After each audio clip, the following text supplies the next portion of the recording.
Love, Part 2. Saya menemukan kenyataan bahwa suami saya mencintai perempuan lain. Dari backup chat tersebut, saya bisa menyimpulkan mereka sudah berkencan selama 3 minggu sebelum saya menikah dan mereka juga sudah mengenal sejak kami bertunangan. Semua teks itu saya baca satu persatu. Bahkan pada hari pernikahan kami ada teks yang berisikan, "Bismillah. Semoga ini pilihan terbaik dari Allah SWT. Aku sayang kamu banget." Kalimat itu dikirimkan suami saya pada seseorang tepat beberapa jam sebelum akad. Hati saya menjerit. Saat itu saya bisa menangis sejadi-jadinya karena suami sedang ada perempuan dan tidak ada di rumah. Akhirnya saya menemukan semua jawaban dari sikap dinginnya selama ini. Saya bingung harus bagaimana menghadapi semuanya. Kenyataan bahwa dia tidak mencintai saya. Satu persatu semuanya mulai terungkap. Sebenarnya dia ingin membatalkan pernikahan ini. Tapi tidak mungkin karena jaraknya yang sudah sangat dekat dengan hari H dan semua pembayaran sudah dibayar lunas. Saya menemukan dia kebingungan bagaimana membuat semuanya batal. Bagaimana cara membuat pengantin perempuannya diganti. Akhirnya saya memutuskan untuk sholat duha saja. Selesai sholat dengan hati yang masih kalut, saya memutuskan untuk menelepon orang tua suami saya karena saya merasa tidak terima dengan semua ini. Saya ingin mereka tahu, anaknya telah menyakiti dan mengkhianati pernikahan kami yang baru berusia 1 minggu. Ibunya menangis dan meminta maaf. Meminta saya bersabar. Papanya berusaha menenangkan saya dan bilang kalau akan berbicara dengan suami saya. Setelahnya, saya menelepon teman saya. Kebetulan di tempat rantau, saya memang sudah memiliki teman. Dia langsung ke rumah saya, membawa saya keluar dari rumah dan kami berbincang banyak hal. Tadinya saya mau memendam saja semuanya. Saya ingin berpura-pura tidak tahu. Biarkan suami saya mengaku dengan sendirinya. Tapi teman saya memberikan saran lain. Saran yang akhirnya saya lakukan. Suami saya saat itu pulang lebih dulu daripada saya. Saya pulang hampir menuju maghrib. Saat melihat suami saya hari itu, saya sekuat tenaga menahan air mata.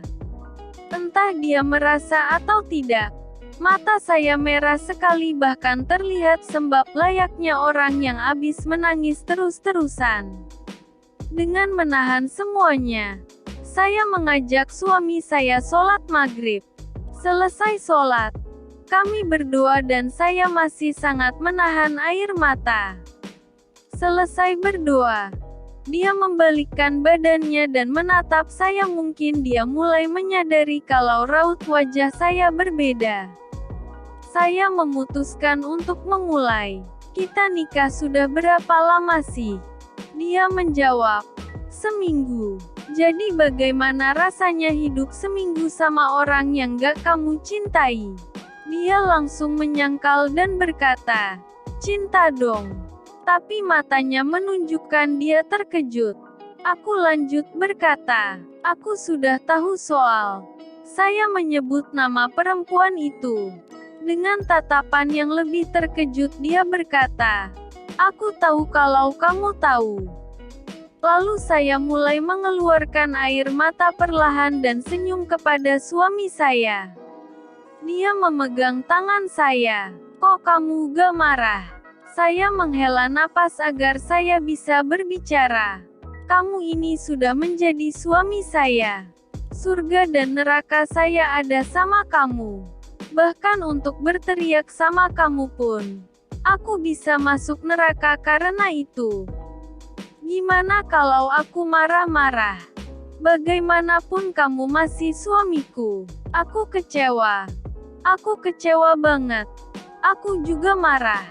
Tapi kalau kamu bisa mengerti tanpa harus aku marah, buat apa aku marah?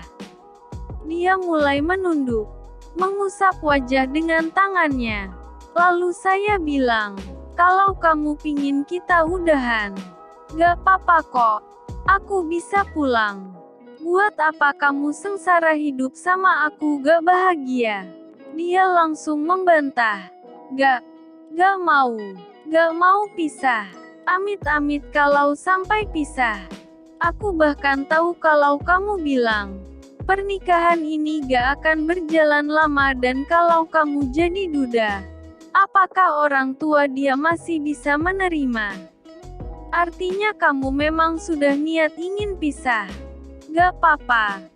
Aku sudah telepon ibu dan papamu. Aku sudah bilang, aku bisa ganti semua uang pernikahan kita dengan dicicil. Aku beneran bisa. Dia mulai memeluk saya. Saya mulai tidak bisa mengendalikan emosi saya dan mulai menangis semakin kencang. Dia hanya mengucapkan maaf dan berkata tidak ingin pisah. Semuanya sudah berlalu dan dia bilang kalau tadi selama dia di luar, papanya sudah menelepon. Dia sudah buang kontak perempuan itu. Dia akan kubur semuanya.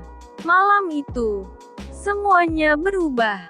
Setelah saling menangis berakhir, kami makan di luar dan untuk pertama kalinya saat membayar makanan, dia ikut dengan saya, menunggu saya di belakang dan berjalan berdua menuju parkiran. Karena dulu biasanya setelah makan dia langsung pergi menunggu di mobil. Malam itu juga untuk pertama kalinya dia tidur memeluk saya dengan erat, mengusap rambut saya. Tapi semenjak hari itu pula, semuanya menjadi tidak mudah untuk saya. Suami saya menjadi bersambung.